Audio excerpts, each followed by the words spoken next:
Coucou mes petits ratons laveurs, j'espère que vous allez bien comme d'habitude. C'est vendredi, c'est tuto à l'arrache. Alors ce vendredi, c'est pas du pin-cab, c'est de l'arcade. Je vais vous présenter la RP 2040 Advanced Breakout Board. Donc une carte arcade donc, qui est basée sur un projet open source, bien sûr. Donc je vous le répète, je n'ai rien inventé sur cette carte. Donc voilà, c'est elle, la carte. Donc vous voyez, c'est une petite carte, elle se présente comme ça. Donc avec un port USB-C. Voilà, donc avec des borniers à vis pour brancher toutes vos entrées, boutons, donc les entrées boutons et puis le stick. Vous avez un petit port qui est ici, compatible Brooks, et vous avez plein de petits ports pour des petites options formidables.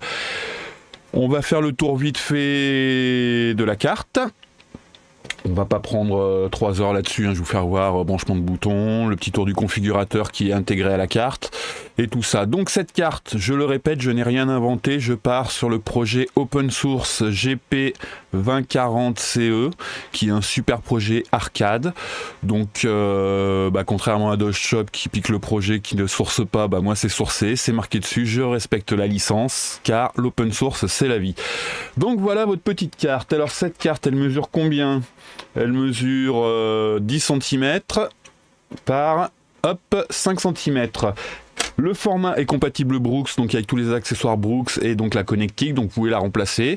Elle est à 32 balles ou 30 balles, je sais plus combien je l'ai mis, TTC sur le site, vous irez voir. Et voilà. Alors, qu'est-ce que vous avez besoin de savoir avec cette carte? Voilà, je sais pas, donc brancher des boutons. Je l'ai fait, j'ai pas de bouton arcade ni de stick, donc j'ai branché des boutons comme ça pour commencer. Donc comme d'habitude, vous voyez, vous avez de la connectique, vous avez donc le repérage du projet GP2040, donc avec O1, K4, K3, K2, K1, P4, P3, P2, P1, un ground. Et ici, left, right, down, up, ground, S1, S2, A1, A2, ground. Donc vous avez 1, 2, 3 prises de ground pour faire votre connectique de câble. Comme d'habitude, on tire un câble ground qui va sur tous nos boutons, et ensuite l'autre côté du bouton, ça va rentrer dans chaque fonction. C'est un câblage classique, voilà. Et vous avez des petites prises JST PH 2 mm qui sont là pour brancher vos petits câbles optionnels, par exemple, vous voyez, je vous ferai voir ça après. Vous pouvez brancher le petit câble, brancher votre truc derrière, pour quelques options. Alors, on va basculer directement, et on va aller basculer sur, voilà, sur la page du site web du projet. Donc l'adresse c'est gp2040-ce.info. Voilà, vous tapez cette adresse, vous avez toutes les infos sur cette carte. Donc moi on va faire le tour vite fait, vraiment très vite fait, des fonctions, des trucs possibles. Plus tard, vous verrez les autres évolutions qui sont possibles. Donc voilà, alors cette carte, qu'est-ce qu'elle raconte? Je vais venir sur mon écran, donc ici ça vous explique, il y a les licences. Donc déjà un truc très important, l'input lag, donc la latence, elle est à moins d'une milliseconde. Donc voilà, donc ça c'est bien pour le jeu, pour tout. Alors, il y a plein de modes d'entrée différents, donc X-Input classique, Nintendo Switch, PS4, PS3 et clavier. Il y a un mode PS5 aussi, on verra plus tard, il faut une petite carte dessus qui sera pas trop chère, je vais faire le mois prochain, à adapter pour brancher sur une PS5, en branchant bien sûr sa manette de PS5 officielle dessus pour valider le bordel. Bref. Tac tac, donc qu'est-ce que ça raconte? Moins d'une milliseconde de latence d'entrée. Voilà, plein de choses de l'arcade, et moi je suis pas du monde de l'arcade, donc je vais pas faire genre je connais tout, je vais me renseigner plus tard. Mais plein de modes d'arcade différents pour que ça marche avec plein de choses. On peut brancher des petites LED adressables dessus, il y a une prise exprès pour, donc des LED qu'on mettra sous les boutons, qui peuvent changer selon ce qu'on fait sur les boutons. Tout ça, c'est tout gérer le bordel. Voilà. On peut brancher un petit écran dessus, je vais vous faire voir, j'ai un petit écran à la con, là c'est vrai, c'est rigolo comme tout. On peut faire plein de choses avec. Donc ça c'est les performances de latence mesurées, le support, voilà. Les pages, le Discord du projet, et sinon les firmware qui sont accessibles et modifiables si vous voulez, les remerciements, à tout ça. Donc moi je suis parti, alors ce projet, il y a plusieurs cartes disponibles, on va aller voir, je vais vous faire voir vite fait, c'est ici Je vais prendre l'adresse du GitHub. Donc il y a plusieurs cartes qui sont disponibles en fait, où les gens ont fait un format de carte avec plein d'options dessus. Moi j'en ai pris un qui était très bien. Attendez, OpenStick Community Hardware, c'est ici. Vous voyez, c'est tout, c'est tout. Donc moi je suis parti sur le RP24 2040 Advanced Breakout Board, mais vous en avez plein d'autres hein, si vous voulez. Donc moi je suis parti sur ce système avec son firmware. Voilà, qui va évoluer, tout ça, machin. Mais ça sera pour plus tard. Il y a plein d'autres modèles. Ça vous intéresse pas pour l'instant, mais à savoir, vous pouvez partir sur d'autres modèles. Moi, je vends celui-ci. Donc, bah voilà, elle est vendue avec le firmware installé. Donc, je vais brancher, hop, la petite cam ici. Très bien, vous voyez tout, c'est magnifique. Ouh. Donc, comment ça marche? Eh bien, on prend un câble USB. On le branche. Hop, voilà, je vais lancer mon gestionnaire de joystick de Windows de base. Hop, donc vous voyez par défaut, je suis sur un contrôleur Xbox 360. Donc rien de plus simple. Voilà, et il est ici. Donc j'ai mis quelques boutons que j'ai entrés. Donc voilà, les boutons d'action, 1, 2, 3, 4. Pour les jeux de baston, 1, 2, 3, 4, vous les voyez, ils s'allument. 5, le 6 est là, et là j'ai gauche, droite, bas, haut. Et donc si je fais ça et ça, non, ça et ça en même temps, ça me fait une diagonale, vous voyez. Donc je les ai assignés là-dessus, on peut assigner où on veut par défaut, on peut mettre des entrées analogiques aussi, vous allez voir plus tard. Donc voilà, par défaut, bah, c'est tout connement une carte d'arcade, on la branche en USB, on branche des boutons, on lance son système d'arcade. Alors vous pouvez vous faire un stick ou une borne d'arcade, ça peut vraiment marcher sur, si vous faites une borne d'arcade basée sur un PC, vous branchez ça, c'est nickel. Si vous voulez fabriquer un stick, vous mettez ça dans votre stick avec vos boutons, vos lumières, tout ce que vous voulez, vous branchez un USB dessus, ça vous fait un stick pour le PC ou pour la borne d'arcade, ou pour la PS4, ou pour la PS3, ou pour la Switch. Il y a des modules pour, on peut se brancher sur du Nintendo avec des petites cartes d'add-on et tout, sur plein de trucs, vous voyez, c'est tout expliqué. Je vais fermer ça parce qu'on s'en fout pour l'instant. C'est expliqué là-dedans, je pense, je sais plus, firmware, donc c'est en anglais, hein. Faut apprendre l'américain les gars, mais bon. Tac tac, voilà, il y a, c'est pas là, c'est où, je sais plus où il raconte ça. C'est dans les add-ons il me semble. Voilà, on peut la brancher en mode Super NES, en branchant un contrôleur dessus, en mettant une bidouille, on peut brancher une entrée tilt, on peut brancher plein de choses, vous verrez plus tard. Voilà. Alors là, elle marche. Pour la configurer, comment on fait? Pour entrer dans le configurateur, c'est très simple. On débranche la carte. Par défaut, après vous pouvez faire ça avec d'autres boutons, mais par défaut c'est comme ça. Il y a un petit bouton ici qui s'appelle Web Config. On appuie sur le bouton, on branche l'USB, on relâche le bouton, et la petite LED bleue se met à clignoter.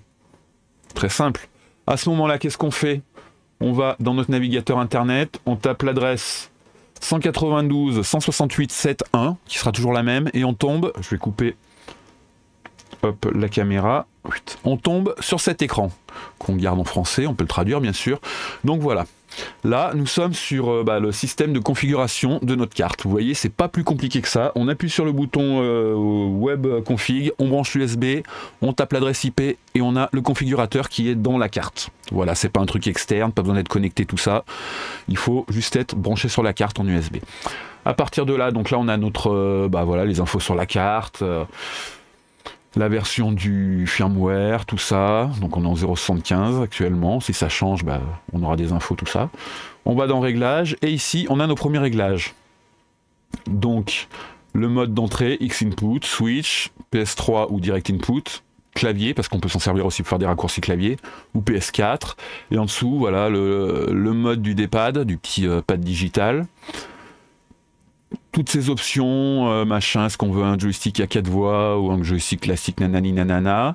Chaque carte peut avoir une adresse de 1 à 4, bien sûr. Si on a une borne d'arcade, par exemple, avec 4 joueurs, et on met 4 cartes comme ça, et chacune, on lui donne un numéro de profil différent. Hop, voilà. On peut faire des hotkeys, donc des fonctions, des raccourcis avec plusieurs trucs, si on veut. C'est tout configurable ici. Une fois qu'on l'a fait, on sauve, c'est bon. Ça on verra plus tard, c'est pas les réglages de base, ça nous intéresse pas trop. On va aller dans configuration, pin mapping, le truc qui nous intéresse de base. Donc on est comme ça.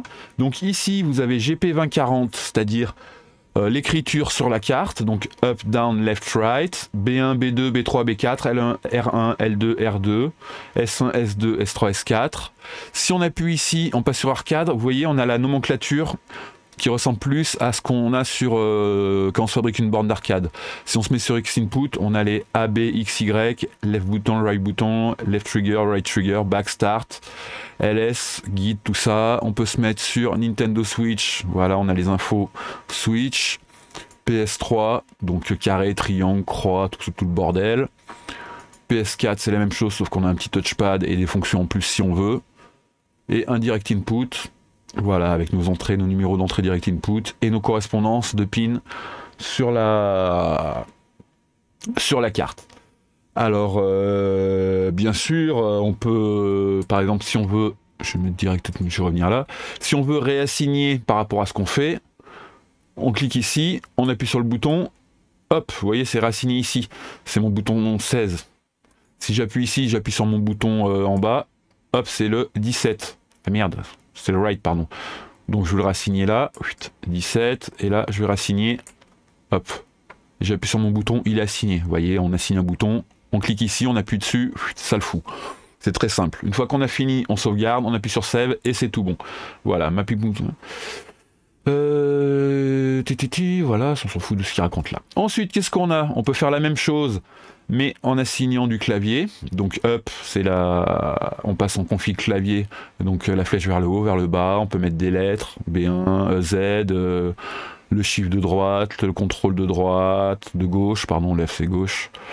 Tout ça, touche espace, on peut assigner ce qu'on veut. Donc pareil, on se met dessus, on choisit notre bouton, on choisit ce qu'on veut dans la liste déroulante. Vous voyez, on a toutes les lettres de l'alphabet, les fonctions, les trucs comme ça.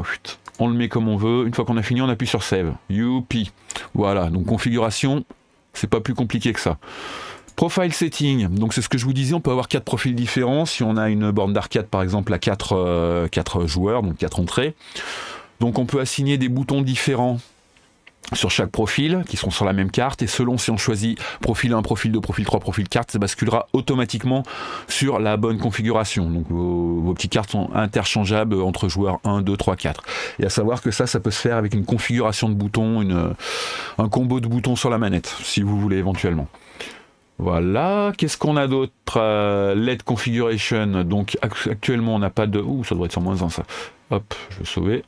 Actuellement on n'a pas de LED de connecté dessus, mais si on avait des LED connectés, on les branche sur la petite sortie. Donc basiquement on est sur des LED à adresse RGB LED, donc c'est la LED non adressable. Il me semble.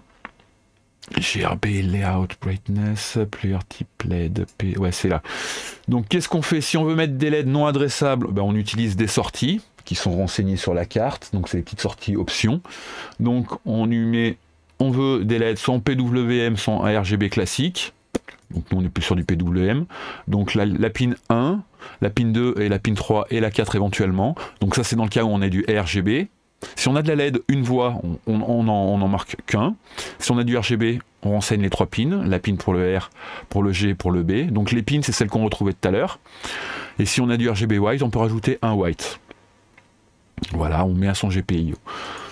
En RGB, ouais, c'est un index, ouais, c'est le bordel. Nous, on bosse en PWM si on doit s'en servir. Voilà. Et après, on peut définir l'ordre des... Putain, comment c'est? Ça, je sais pas. Ça, on va pas aller là-dedans pour l'instant. Voilà. Donc les LED, pour l'instant, on s'en fout. On va plutôt aller sur Custom LED Theme. Donc là, c'est pareil. Vous irez voir ailleurs. C'est pour... ouais, c'est ça. C'est pour brancher des couleurs, choisir les couleurs pour chaque... Par exemple, moi, je vais faire un dégradé de couleurs. Ici, je veux qu'elle soit en vert. Hop. Donc je les veux tout en rouge, voilà. Hop. Hop, hop. Je sais pas comment on l'assigne dégradé, bref. Voilà, vous pouvez avoir... ça sera la couleur de vos LED. Alors ça marche avec... Ok, garde-moi la couleur. Ça marche avec les LED adressables, il me semble, plus qu'avec les LED pas adressables. Donc vous avez ce format-là, donc format stick, avec vos boutons 1, 2, 3, 4, 5, 6, donc S1, S2, L2, L3, R3, A1, A2. Vos boutons, vos 8 boutons classiques et votre stick. Vous pouvez avoir un truc sans stick, donc up, down, left, right, ici, les boutons machin, ou alors un WASD, donc plus pour une config jeu vidéo type FPS, tout ça. Vous pouvez vous faire une boîte à boutons comme ça, avec des switches de clavier, des boutons, tout ce que vous voulez. De toute façon, ça reste du bouton. Soit un switch de clavier, un bouton d'arcade ou un stick, c'est une entrée. Donc voilà, vous pouvez tout régler vos couleurs comme vous voulez. Vous sauvegardez, ça vous sauvera vos couleurs. Voilà, tout connement. Clear all, il veut pas tout me clear. Are you sure you want to... Ah non, c'est no qu'il faut mettre, bon, bizarre. Voilà, donc ça, c'est si vous... Je vais le disable parce que j'en ai pas besoin. Si vous avez des LED et vous voulez mettre de la lumière dessus. Ensuite, qu'est-ce qu'on a d'autre? Display configuration. Ah, ça, c'est rigolo. Ça, j'aime bien, je vais vous brancher la caméra. Ça me fait marrer. Alors, on peut brancher, si on veut, un petit écran. Alors, un petit écran OLED à la con de 1 pouce. Donc ça, c'est des écrans que j'ai achetés à pas cher. Donc vous voyez, c'est un petit écran OLED. J'ai gardé le plastique de protection dessus. J'ai 4 fils. Alors ces 4 fils, vous voyez, moi j'ai besoin de cette petite bidouille. Donc j'ai une petite prise JST4 et donc ça se branche ici. On branche la prise JST. On branche derrière en respectant polarité. Alors le VCC il est là, le VCC il est là. Hop, je branche mon petit écran. Et si vous voulez, vous pouvez vous mettre un petit écran sur votre... je vais rebooter la carte. Hop, hop, hop. Attends, est-ce que je l'ai... Ah mais non, il est disable. Donc ce qu'on va faire, on va aller sur Enabled. Je sauvegarde. Je reboot ma carte, mais en mode configuration. Hop. Ah non, il faut que je la débranche, je la rebranche pour que ça prenne en compte l'écran. Je vais mettre en plein écran, dans votre face, full cam, bim. Donc vous voyez, je débranche ma carte. Là. Ah bah ouais, ça marche pas. Est-ce que je vais valider ma connerie? Alors, comme d'habitude, tuto à l'arrache. On va pas se refaire. Je repasse en mode config. Je vais refaire... Ah non, mais il est disabled. Save. Voilà. Enable tout. Ah, parce qu'il faut que je recharge, parce que j'ai débranché, rebranché. Enable. Saved. Voilà. Donc j'ai sauvé. Je vais repasser en cam pleine. Je vais débrancher et rebrancher. Et là, hop. Vous voyez, je peux intégrer ce petit écran. Et hop. Je peux m'afficher tout ce que je... les boutons que j'utilise. Vous voyez, bah c'est un petit gadget à la con, mais voilà, c'est possible. Voilà, c'est super possible. 1, 2, 3, 4, voilà. Alors, qu'est-ce que ça peut faire? Bah, cet écran, voilà. Si on est en mode... Allez, débranche-toi, fillette. Hop, si on est en mode normal, il nous donne le mode d'entrée. La version du firmware, l'adresse HTTP pour tomber sur le configurateur. Donc voilà. Donc ce genre de petits gadgets, c'est possible avec cette carte. Juste à brancher un écran, valider ça dans la config. Il y a des écrans un peu plus gros, il y en a des bleus, des jaunes, enfin il y a plein de couleurs. Ça marche pour l'instant sur les écrans monochromes, mais ça va évoluer j'imagine. Donc voilà, je vais le débrancher. Et donc, mix... Voilà, donc je vais me passer en écran 2. Donc là-dedans où on était, bah, vous tapez vos adresses. Par défaut, c'est les pins 0 et 1 et c'est IC20. C'est tout par défaut. Hein. Vous pouvez changer le type d'affichage, que ce soit stick, bouton, voilà. Tout le petit affichage où il y avait les boutons qui s'affichaient, la croix, vous pouvez le changer, faire un custom dessus. Voilà, mettant vos trucs où vous voulez, tout ça. Tout ça, vous pouvez bricoler. Je vais le repasser en stick. Plusieurs types de... J'ai quoi ça? Bouton layout right. Ah oui, parce que ça c'est le côté stick, donc la partie gauche de l'écran, et ça c'est la partie droite. Donc ça vous met le layout par rapport à des configs Capcom, machin, Sega, sur les consoles Sega, sur les VLX, sur les trucs comme ça, un clavier, ce que vous voulez. Le splash mode, c'est le petit écran d'affichage qui, donc vous pouvez le mettre en marche, qui dure là 5 secondes. vous pouvez mettre plus ou moins de secondes.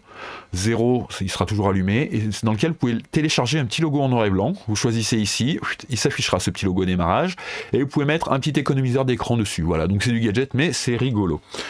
Voilà, qu'est-ce qu'on a d'autre dans configuration add-on? Donc voilà, ça c'est tous des petits add-ons qu'on peut remettre en plus de la config de base. Donc là par exemple, vous avez, moi j'ai ma onboard LED, c'est la petite LED bleue qu'on a vue tout à l'heure qui clignote pour nous dire qu'on est en config et qui ne clignote pas quand on est en jeu. Donc je l'ai validé. Là, elle m'indique le mode si on est en web config ou en mode normal. Elle peut m'indiquer plein d'autres choses, des tests d'entrée, si l'authentification PS4 ou PS5, grâce à la bidouille, marche. Donc elle s'allume si ça marche, elle s'éteint si ça marche pas, tout connement. Voilà. Qu'est-ce qu'on a d'autre? Le petit bouton, un des deux petits boutons, on peut lui donner une fonction, mais c'est pas les deux petits boutons qui sont sur la carte. Donc le boot et le reset qui sont ici là, les deux petits inter, on peut leur donner des fonctions, mais pour l'instant on s'en fout. Donc on va pas le mettre.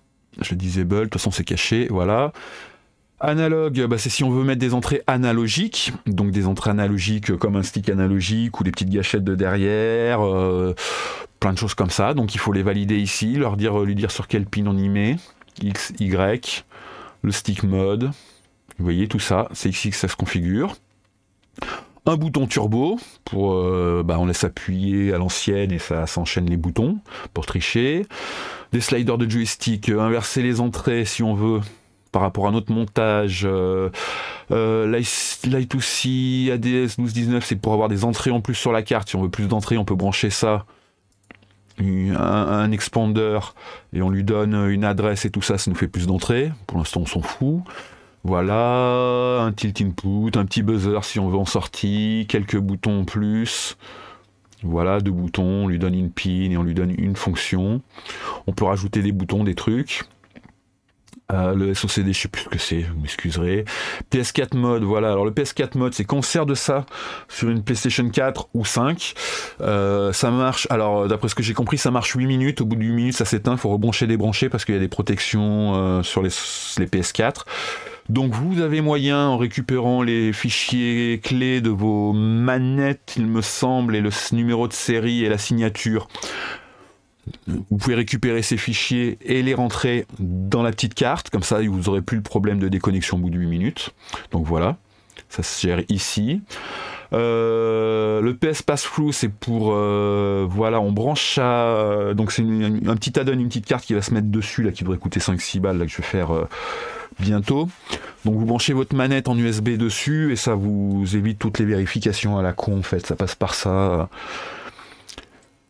pour servir d'un stick arcade en fait, sans avoir à tout configurer vos fichiers comme on a vu tout à l'heure. Il y a un système d'extension, oui, franchement je sais pas ce que c'est, donc je vais pas vous en parler, mais voilà, vous irez dans la doc regarder ce que c'est. Donc le Super NES extension config, bah c'est pareil, ça doit être pour brancher la manette Super NES. Un focus mode, lock RGB, lock OLED screen, ah oui c'est pour bloquer tous les affichages, bon ça on s'en fout. Et on peut brancher un clavier en host dessus. Mais bon, on s'en fout aussi pour l'instant. Voilà, donc ça c'est les configurations un peu plus profondes. Et après on retrouve des macros, donc ça veut dire que si on appuie sur up, left, machin, truc nu, ça va faire une fonction spéciale, genre passer de X input à mode PS4 dans la manette. Voilà, vous pouvez vous simplifier des choses avec tout ça. Vous en avez plein, vous pouvez leur donner des fonctions, des trucs, c'est tout ici. On s'en fout pour l'instant, ou ça peut même faire bouger les LED, ça peut faire plein de choses. C'est des macros. Et à la fin, on a Data Backup et Data Restore. Donc c'est pour enregistrer la configuration que vous venez de faire dans votre carte et pour la restaurer dans une autre carte. Voilà, c'est ici, vous choisissez ce que vous avez importé, exporté, vos configs de LED, vos configs de ci, de ça. Vous pouvez jouer tout avec ça. Danger zone, la zone de danger, vous cliquez là, ça vous remet tous les réglages à 0 sur la carte. Très simple. Et dans les liens, eh ben, vous avez les liens de la doc, c'est celle qu'on vient de voir. Allez, donc c'est GP... pourquoi il ne m'ouvre pas ce con? C'est cette doc, voilà. Et sinon, le lien vers le GitHub, qui va pas s'ouvrir, même soit si, il va s'ouvrir. où vous avez toutes les infos du firmware, toutes les infos de ce que vous pouvez faire, les modes, les machins, les nouveautés qui vont sortir. C'est là-dessus qu'il y aura les nouveaux firmware pour plus tard, blablabli, blablabla. Il y a plein de monde qui bosse dessus, ça n'arrête pas. Vous voyez, il y a encore 3 jours, ils ont fait des updates dessus, voilà tout ça. Voilà, donc qu'est-ce qu'on a d'autre dans le configurateur? Là on peut changer la langue. Donc j'ai prévu dans une période pas trop distante d'ici, je vais essayer de me faire la config en FR, de vous la passer en FR, comme ça vous l'aurez. Par défaut vous l'avez en anglais, en portugais brésilien, en anglais, en américain et en anglais, pardon. Yuki. Et en chinois simplifié, pour ceux qui parlent. Voilà, vous pouvez changer le thème. Aïe mes yeux, ah oui. Et là ça suit celui de Windows. Vous pouvez rebooter votre carte. USB boot cell, c'est pour mettre à jour le firmware, donc c'est une fonction spécifique. Là ça la reboot en web config et là ça la reboot en mode normal. Et ici c'est comment s'affiche configuration pin mapping, c'est comment s'affiche vos pins ici pour votre configuration. Voilà, en arcade. X-input, vous voyez à quoi ça correspond de base sur votre manette, sachant que vous pouvez passer par-dessus après. Voilà, donc voilà, on a fait le tour vite fait du configurateur, hein. Il n'y a rien de bien fifou à prendre pour ça. Si vous devez mettre à jour la carte plus tard, je vais vous faire voir ça vite fait.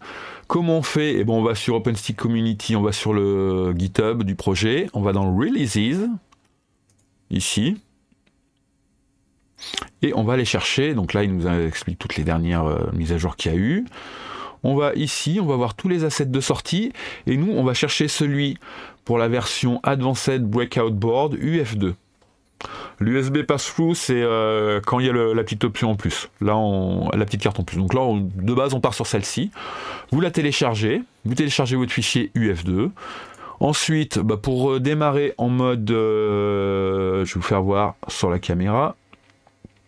Full cam, elle est là. Pour démarrer la carte, je vais faire là-dessus. Hop. Alors le but du jeu, c'est d'appuyer sur boot. Vous voyez, il y a deux petits boutons là. Il y en a un qui s'appelle reset et l'autre s'appelle boot.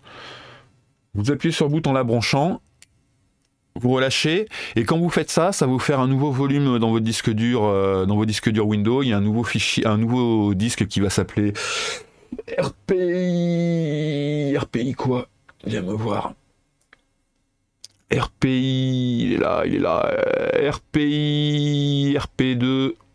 Donc moi chez moi il est sur D, il est là, il n'y a rien dedans. Vous allez dans vos fichiers téléchargés, vous allez télécharger votre fichier UF2, j'ai chopé il y a quelques temps, là je sais pas où il est, vous le prenez, vous le faites glisser.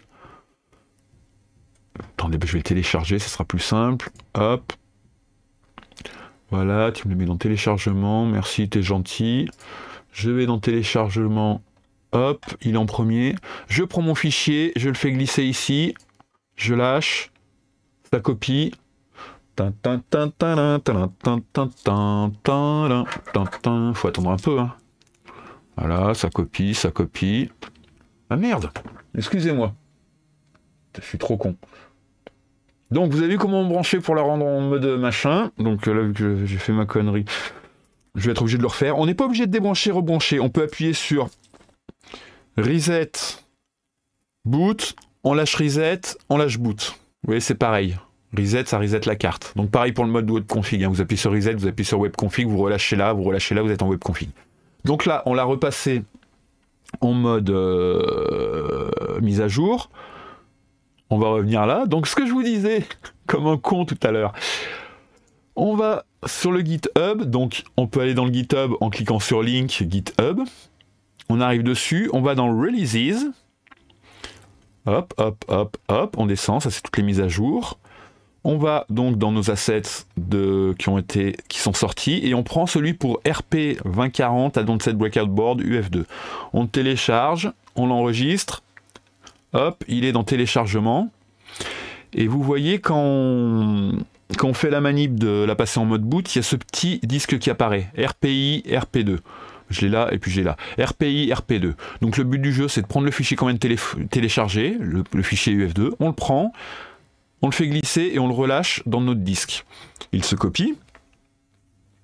Le temps ça se copie, hop, je vais remettre la carte. Vous voyez, je vais couper cette lumière, on n'a plus besoin. Hop, ça charge, ça charge, ça charge. C'est mignon, c'est magnifique. Et elle a redémarré, vous voyez, la petite LED bleue est là, et donc elle est repartie en mode par défaut. Elle a gardé sa config et tout ça.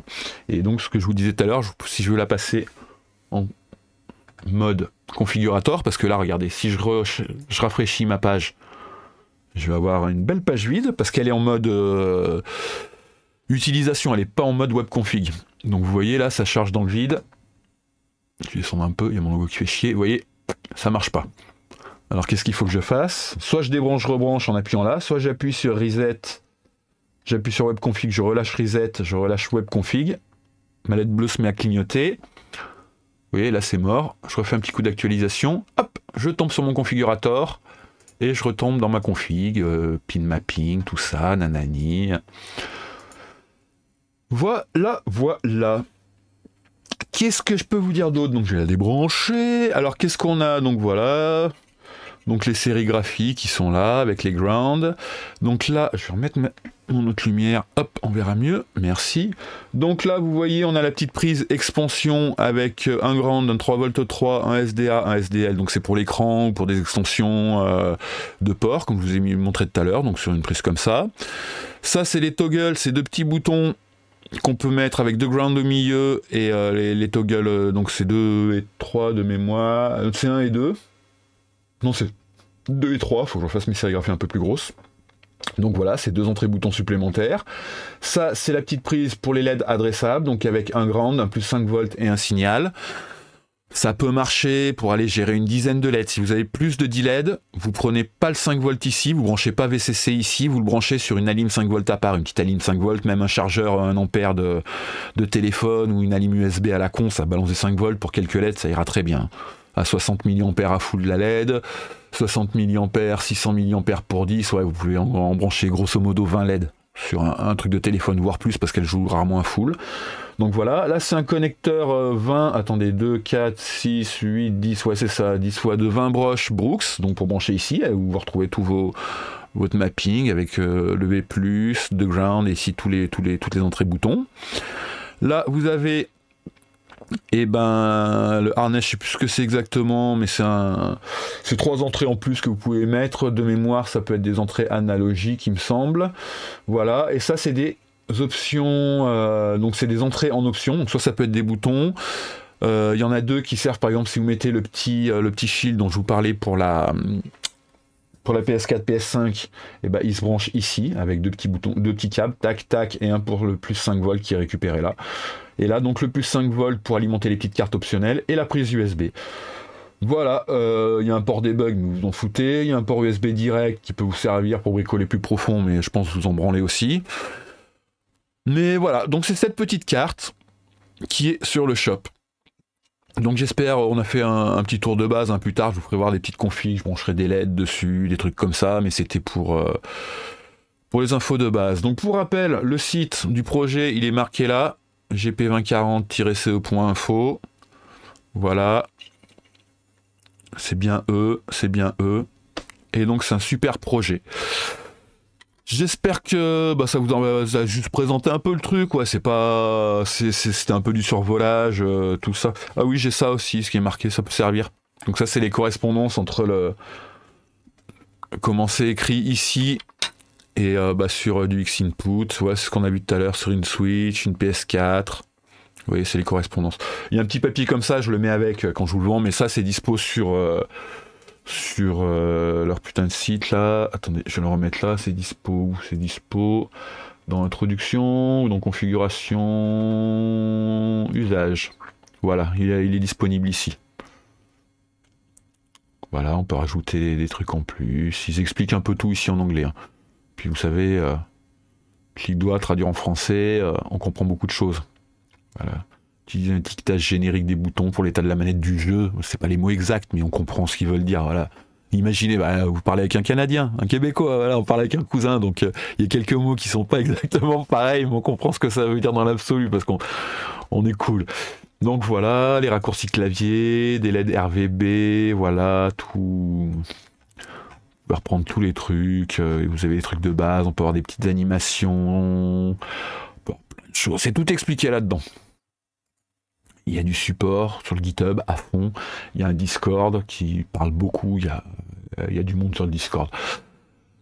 Voilà, bon bah j'espère avoir fait le tour du projet avec vous et vous avoir expliqué les bases de cette magnifique carte. Maison. Traduire en français, je ne veux plus traduire. Anglais, merci. Voilà, donc j'espère que ça vous aura plu, ça vous aura un peu ouvert l'esprit sur ce produit. Si vous avez aimé cette vidéo, j'espère qu'elle vous a filé une espèce de demi-molle digne de Ludovic Denis quand il monte ses machines. Une bonne demi-molle, et ben vous n'hésitez pas à mettre un petit doigt là en dessous la vidéo. Alors il me semble normalement c'est le petit doigt, c'est par ici que ça devrait être qu'on me le met. Vous pouvez voilà le pouce en l'air. Mettez-moi un pouce en l'air et activez la cloche. Comme ça vous serez au courant des prochaines vidéos. Voilà, portez-vous bien, préparez un bon week-end, bricolez en sécurité, débranchez les alimes avant de bricoler. Ça fait un bout de temps que je vous l'ai pas dit, pensez à resserrer toutes vos pins sur vos machines, là, surtout sur vos pin caps, parce que ça vibre dans tous les sens. Bon, c'est pas à force de faire claquer des parties, mais plus à force de bourrer et mettre des coups de tatane dans le pin cap. Mais pensez à resserrer vos broches, que ça se desserre pas, et à pas bosser sous tension. Voilà, prenez du bon temps, soyez heureux, soyez gentils. Prochaine vidéo bientôt. Amusez-vous, ciao! Et merci d'avoir regardé, bien sûr.